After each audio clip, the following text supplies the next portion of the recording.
আল্লাহ তুমি করো একটু মেহেরবানি, কবুল করো আমার কুরবানি। সালমান খানের 2025 সালে সিকান্দার মুভির টিজার মুক্তি পাওয়ার পর এবার সম্প্রতি মুক্তি পেয়েছে এই ছবিরই একটি গান, যার শিরোনাম হচ্ছে জোহরা যাবি, যেটি মুক্তি পাওয়ার পর থেকে শুরু হয়েছে আলোচনা সমালোচনা।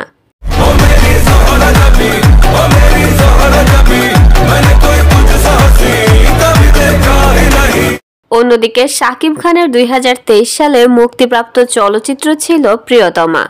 সেই ছবিরই অন্যতম একটি জনপ্রিয় গান ছিল কোরবানি কোরবানি গানটি।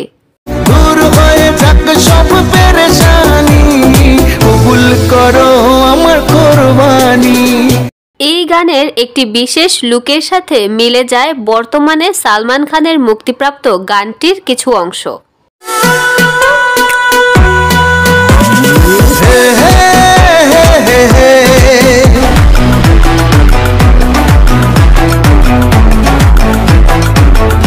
মূলত দুজনের কস্টিউমে ভীষণ রকমের মিল পেয়েছে দর্শক।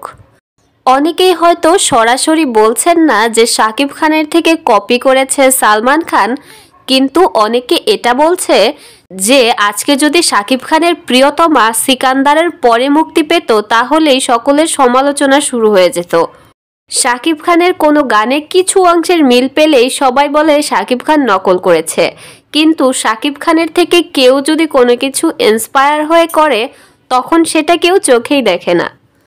উল্লেখ্য, সালমান খানের সিকান্দার মুভির জোহরা যাবি গানটি গেয়েছেন নাকাশ আজিজ এবং দেব নেগি।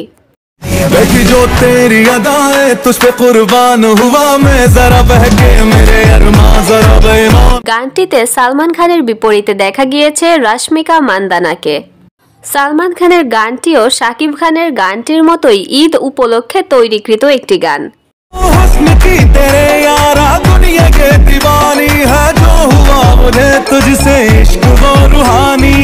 শাকিব খানের কোরবানি কোরবানি গানটি গেয়েছিল আকাশ।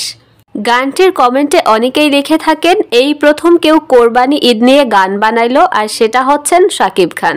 কুরবানি কুরবানি কুরবানি, কবুল করো আমার কুরবানি। তবে এই পোস্ট ঘিরে ভিন্ন মত রয়েছে। অনেকেই বলছেন কিছুর সাথে মিল পেলেই এ ওর থেকে নকল করেছে। এই ধরনের চিন্তাভাবনা আমাদের বন্ধ করতে হবে।